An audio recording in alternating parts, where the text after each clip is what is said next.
vás z Rakouska, z Vídně. Jsme tady před terminálem číslo 3. A odtud ve 13:30 odletáme do Číny. Jsme s tím, myslím, že ve 12 je odbavení a všeho. Takže tady začíná náš trip. Takže právě se nacházíme v letadle Air China, která letí přímým letem do Pekingu. Tohle je economy class, letíme tam cca 10 hodin a průběh budu vám ukazovat fotky, co se tady děje. Budeme dostávat oběd a večeři, takže tak.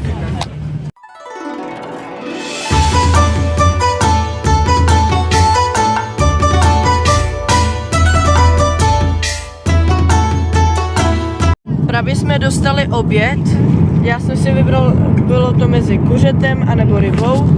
Jak můžeme vidět, je tady toto, anebo ryba je toto.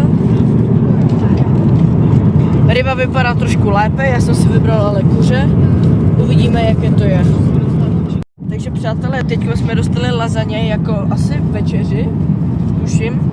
A máme tady lasagne, máme tady nějaký salátek, máme tady jogurtík, máme tady chleba a úplně všechno.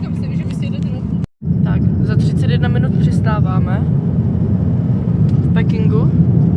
Takhle to vypadá venku. Celou dobu tam byla tma, nic jsme neviděli a teď už vidíme celkem dost. Přiletěli jsme v pořádku do Pekingu, je 4 hodiny, cca 4:30 ráno.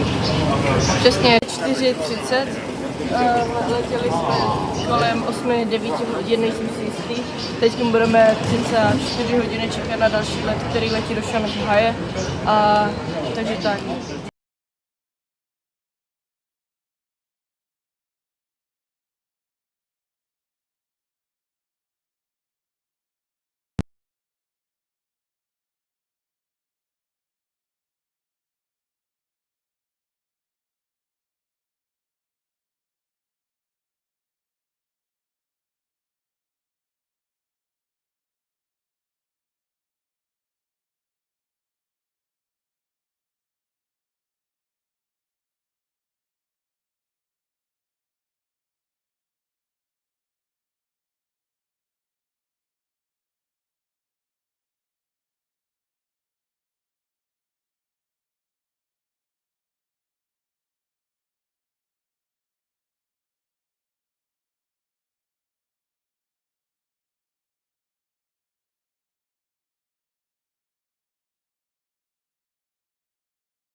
Šanghaj je obecně velmi velké město, je největší a nejlidnatější.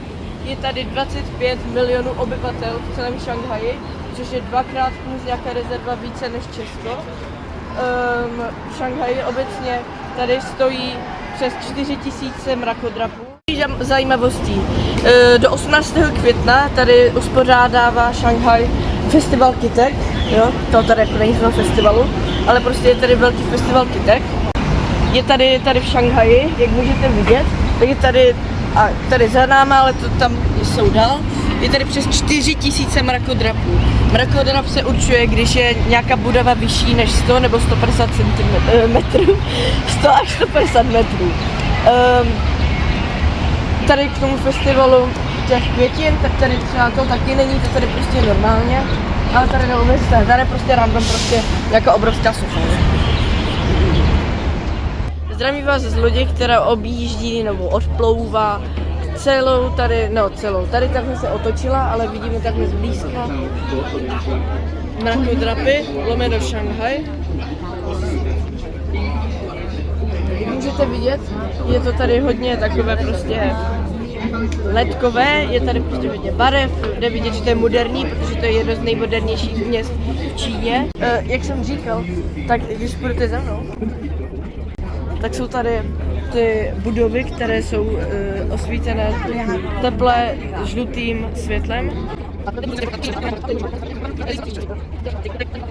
Máme vás z chrámu Buddha a jak můžeme vidět, tak po pravé straně tady máme 1,9 metrů vysoká Buddha. Jak můžeme vidět, tak jsou tady tradiční čínské budovy, jsou tady velké síně a Jsou tady tradiční prostě takové ty, nevím jak to říct, takové, jak vypadá tak loď prostě každá. Je to fakt pěkné, moc se mi to líbí. Jsem čekal, že budou menší, protože když jsem se díval na fotky, tak jsem řekl, že budou takové menší. Ale je to fakt jakože vysoké. Jak jsme si dívali, tak tam je jedna velká. A tady je druhá velká. U vstupu jsme dostali tyhle 3 tyčinky, které, když se někde zapálí, to samozřejmě vám natočím, když se někde zapálí, tak si můžeme přát 3 přání, které by se nám měly splnit. Takže tak. Takže klasické architektury čínské, tradiční.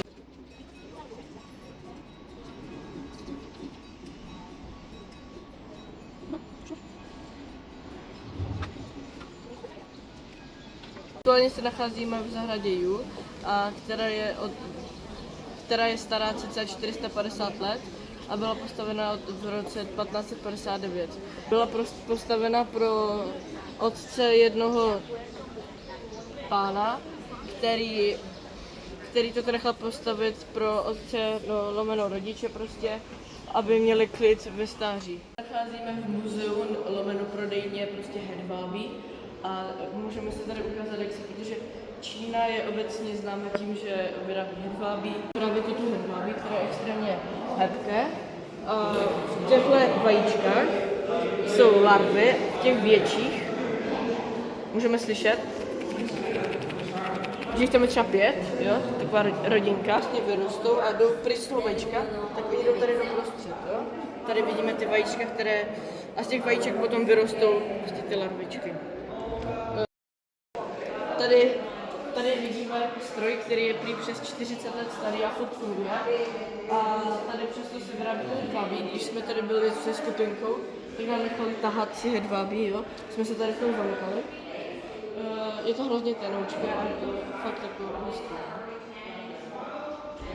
Tady máme například ukázky, co se z toho sebou. Tady máme takovou košilku, která se tady používá, jo. A tady šaty. Tady můžeme vidět zase, tady se vyrábí peře, tady se aj dají koupit, ale jsou tady peřiny, polštáře, všechno. A když se tady podíváme, je hedvábí. Hedvábí se vyrábí i nějaké krémy, jo. Nevím, já to moc nerozumím, ale slyšel jsem, že se z toho vyrábí prostě krémy. Tak, tady můžeme vidět pouliční ochutnávky, tady jsou zrovna nějaké olivně a chobotnice a Čína je proslulá tím, že má čaje, jo, hodně prostě čaje pěstuje všude a všude prodává, takže všude obchodech na trzích, které jsou na ulicích, tak je prodávají všude. Tady můžeme vidět interakci, když vlastně, oni mají takové prostě ochutnávky, že vám dají zdarma, ať vyzkoušíme prostě jejich čaj, takže já si vždycky dám, jako já jsem tam vypil přísahám třeba litr toho, jo. Ale mají dobré čaje, koupili jsme, myslím, že 2 malinový a nějaký a vždycky řeknou, běžte dovnitř, kupte si, jakože všechno, ať si koupíte a já vždycky si jenom vezmu a jdu dál, protože to je dobré. Tak, dál můžeme vidět, jsou tady hrozně různé obchody. Jsou tady například prostě luxusní značky a potom tady jsou prostě nějaké fejky, jo, prostě nějaké falešné.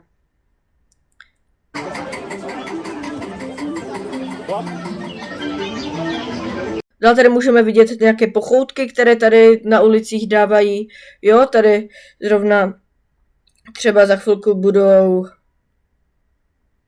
jo, tady třeba máme nějaké ochutnávky, tady jsem nic neskusil, ale je to tam všude. Tady je třeba zmrzlina, to jsem byl překvapený, v Číně vůbec nejsou zmrzliny, jakože nikde jsem moc neviděl zmrzliny, v Česku v Havířově tam je všude na rohu, máme v Havířově třeba 50 000 zmrzlin, tady jich je fakt málo. Tady je ten nějaký velký obchod všech pochutin, úplně všeho, je toho tady fakt milion, vyberete si fakt jako hodně věcí, tady zase čaje, všude jsou čaje. A vlastně pochoutky, které můžete ochutnat. tady můžeme vidět technologie Číny. My jsme prostě procházeli městem a tady byly prostě takový roboti. Tohle je jakože pejsek a tady on prostě tancuje. Jo, prostě on je naprogramovaný jakože prostě dobrá technika, výborná technika. A tady zase doprava, tady je hrozně moc se tady jezdí na skútrech a na kolech, jo, jak můžete vidět. Tak právě se nacházíme v prodejně jadejtů, protože Čína je hodně proslulá tím, že prodává jadejty. Tady můžeme vidět, jak se to vyrábí a kreslí. A tady máme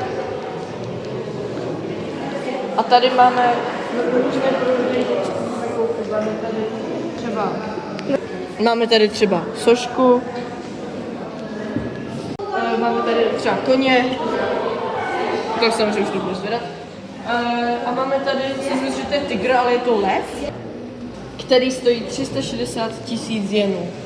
Jo, jeden jen je 3 koruny. Takže takové do obýváku. Pravého, vlastně zelený jadejt je ten nejvzácnější, takže můžeme vidět, tohle už je celkem drahé. A tady je 1 800 000 juanů. Jo, takže teďko to už můžu. Tak, potom tady máme zodiacké znaky. Máme tady 12 těch postaviček, 12 těch zvířat. Tady můžeme vidět, se můžete podívat, co jste. A pak si najít, co to znamená. Právě se nacházíme u terakotové armády, která byla nalezena v roce 1979, tuším. A bylo to nalezeno jedním farmářem, který kopal studnu. A myslel si, protože narazil do jednoho vojáka, který byl barevný, a myslel si, že narazil na satana, nebo prostě na nějakého ďábla, takže se hrozně bál, začal utíkat pryč za nějakým týpkem, který to prostě ovládá celé to město. A pak, jak se to nachází, tak tady je přes 2000 vojáků. Jsou tady vojáci, jsou tady koně a všechno. Jsou tady 3 různé budovy. Ta jednička, tahle je největší, potom je 2, ta je druhá největší a 3 je malička. V 3 je kolem 68 vojínů. Je tady kolem 8 000 v celém areálu, ale neustále se kope a nachází se nové. A menší zajímavost, ten týpek, farmář, který to našel, tak dostal cca $20 z toho. Nedostal skoro nic, protože to vlastní ta vláda.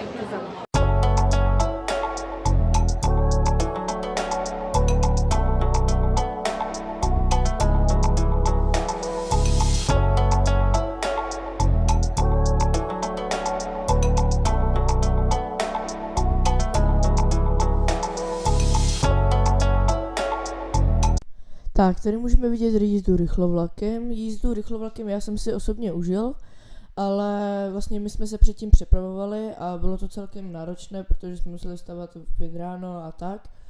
A jízda rychlovlakem v Číně je celkem běžná. Tam rychlovlaky jezdí kolem 300 km/h a celá čínská síť vysokorychlostních tratí přesahuje 45 000 km. Pro představu to je víc než délka celého rovníku a tvoří to zhruba 2/3 všech vysokorychlostních tratí na celé planetě. Vlastně Čína se nezastavuje a do roku 2035 plánuje síť rozšířit až na 70 000 km, což je dost. My jsme jeli rychlovlakem cca hodinu a ono to tam vypadá tak jakože celkem zajímavě, ono to tam jsou sedačky jako v letadle a tak, ale já jsem tam reálně usl, jo, takže tyhle záběry já se natáčela moje sestra, ale já jsem tam usl, takže já jsem to moc nepochytil, ale ten začátek, jak jsme se rozjeli a tak, to bylo jako celkem v pohodě, ale nezažil jsem nějaké velké, jakože, kdyby někdo tam posadil a řekl mi, že jedem 300, tak bych mu nevěřil. Takže zajímavost o Číně. Čína je normálně nazývána Čínská lidová republika, ale není to demokratická, ale komunistická země. Čína má cca 1,4 miliard obyvatel, hlavním městem Peking. Ptali jsme si, jakože, jak tady se dorozumívají, jakože, protože oni neví, co to je Instagram nebo WhatsApp. Facebook možná trošku ví, ale jakože vůbec to nesmí používat, oni to tady mají zakázané od vlády a mají svoje, že WeChat, a platí Alipay, jo, tady vám vůbec nefungují karty normální. Oni mají takové speciální QR kódy, přes které to všechno jde. Nemůžou nainstalovat naše aplikace jako Instagram a tak, ale my si můžeme nainstalovat jakože ten výčet, například to je něco jako WhatsApp prostě. A prostě můžeme to používat v Evropě a komunikovat s něma takhle. Ale vláda každou konverzaci poslouchá, ona všechno poslouchá, všechny textovky, videohovory, všechno vidí, takže když si budete psát o něčem, co třeba nesmíte, třeba o tom, že v roce 1989 byl protest studentský na náměstí Pekingu. Já jsem se ptal toho jakože našeho vůdce, on se jmenoval Petr a on říkal, jakože on nám o tom říkal, že ono to bylo jakože brutální, že jeho kamarád tam byl zastřelený a bylo to kvůli toho, protože nastoupil nový prezident a protože tam ten starý zemřel a on, ten starý, bojoval za to, aby bylo svoboda slova a dával prostě té vládní peněženky, dával něco těm studentům, jakože to nebylo jen tak. No a jak nastoupil ten nový, no tak on nic nedával, zakázal svobodu slova a takže teď tady nemůžeme nic říkat. A byl tam obrovský protest, teď nevím, kdy to bylo, byl to největší protest dějiny Číny a oni první den byly jakože protesty a tak a druhý den vláda nařídila, aby to vyklidili a uklidnili, takže nasadili tanky, nasadili pistole a s machine gunama nám říkal, že je tam všechny stříleli a říká se, že zabili 200 lidí, ale to říká jenom čínská vláda. Ale říká se, že mohli zabít až 1000 lidí. Oni každého se vyslýchali, protože já jsem se ho ptal, že když vlastně je něco takového, když třeba člověk jde na ulici nebo nějaký protest, že prostě a žve tam, že nemám rád tuhle zemi, co se mi nelíbí, klasický protest, tak oni ne, že ho zavřou hned a tak, ale oni se ho zavolají někam a zeptají se ho, že proč si to udělal, co se ti nelíbí a tak a snaží se z tebe dostat to, že to je dobře, že to, co je. Tak, tady můžeme vidět pouliční pochoutky, které si můžete zakoupit při tržnicích, které jsou všude na rohu Číny. Můžeme tady vidět různé larvy, škorpiony, cvrčky. Já jsem si dal škorpiona, cvrčka a obecně tady jsou prostě různé pochoutky, které podle mě asi nikde jinde, kromě Vietnamu, prostě nenajdete. Takže přátelé, koupil jsem si tady cvrčky, pak možná zkusím škorpiona, ale to nevím. Máme tady cvrčky, jsou trošku okořeněné, trošku, ale zkusím to, no.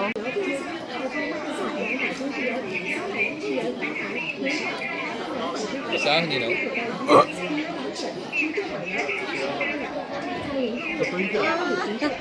Cvrčka. Ježiš.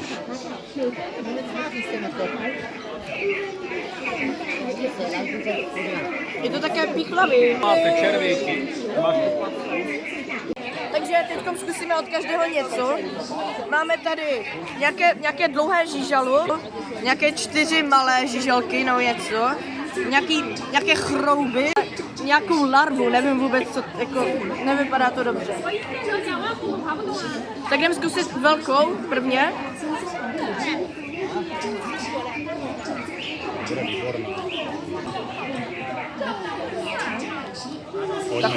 Ta chutná tak divně. Ne? Tak, teď tady máme 4 malé.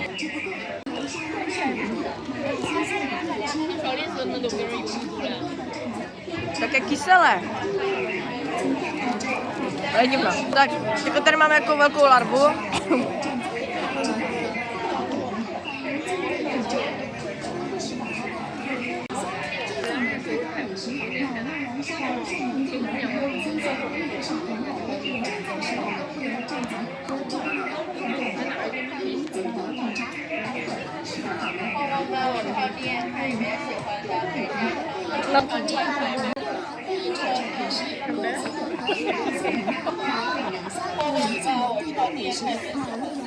Pak to nebo...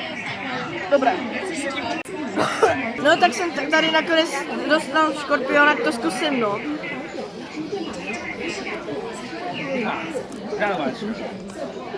To bude palivé.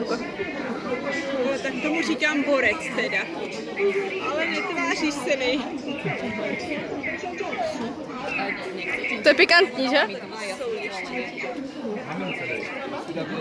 Tak první reakce. Jako...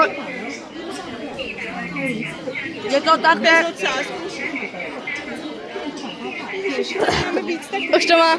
Je to spicy takové.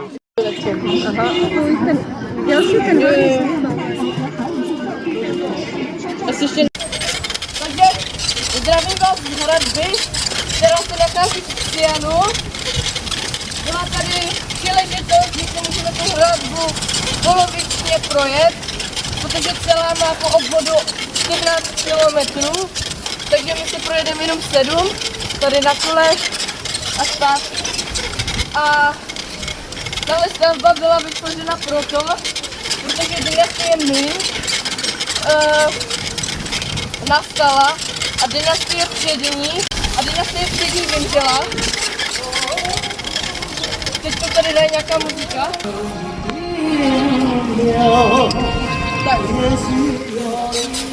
Tyto hradby byly vytvořeny proto, protože když nějaká dynastie vymře, tak ta další se musí bránit, protože jsou sklouny a nějak prostě se musí bránit. 150 metrů tady na těchto hradbách byly vysoké věže, na kterých byli lukostřelci, kteří stříleli, když přišlo nějaké nebezpečí. Ono to vlastně hraniční město, tohle, jo, to je takhle po obvodu a hraniční město, které v té době, protože toto bylo vytvořené ve 14. století a v 14. století toto město mělo 1 000 000 obyvatel, takže na tu dobu je fakt hodně. Takže právě se nacházíme u Velké čínské zdi. Velká čínská zeď byla celkově jakože vytvořená už od těch maličkých tady prostě cihel, staví se už cca 2000 let, ale ty hlavní hradby, potom co chodíme, tak bylo vytvořeno za dynastie Ming v roce 1368. Velká čínská zeď není doopravdy jedna velká zeď, která se táhne. Jsou to různé části zdi. A na Velké čínské zdi chcete všimnout, že tady tyhle schody nejsou nějaké schody. Každá má jinou výšku, jo? To je šílené. Tady můžete vidět například tolik a tady je prostě tolik a takhle to jde výš.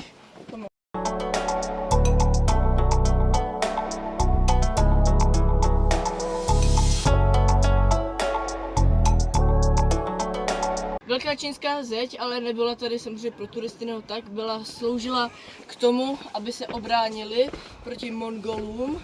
A takže tyhle schody různé byly kvůli tomu, protože ti Mongolové museli vyjít až nahoru a je to celkem fyzicky náročné. A takže pokaždé a museli být rychlí. A takže když to šli, tak nešli doslova tak málo dlouho, ale šli celkem dlouhou dobu, takže ti strážci měli celkem hodně času na to si všimnout.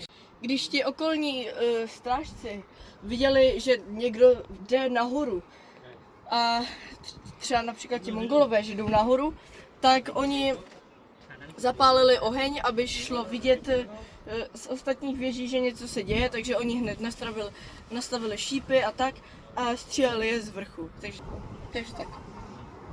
Dole, když máte hlad, tak dole je McDonald, jo, je to vystavěný v tom a celá čínská zeď má okolo 997 000 kilometrů. 房子大了，变化小了，感觉越来越好。假期多了，收入高了，工作越来越好。山平静了，价格活了，心情越来越好。天更蓝了，水更晴呀，环境越来越好。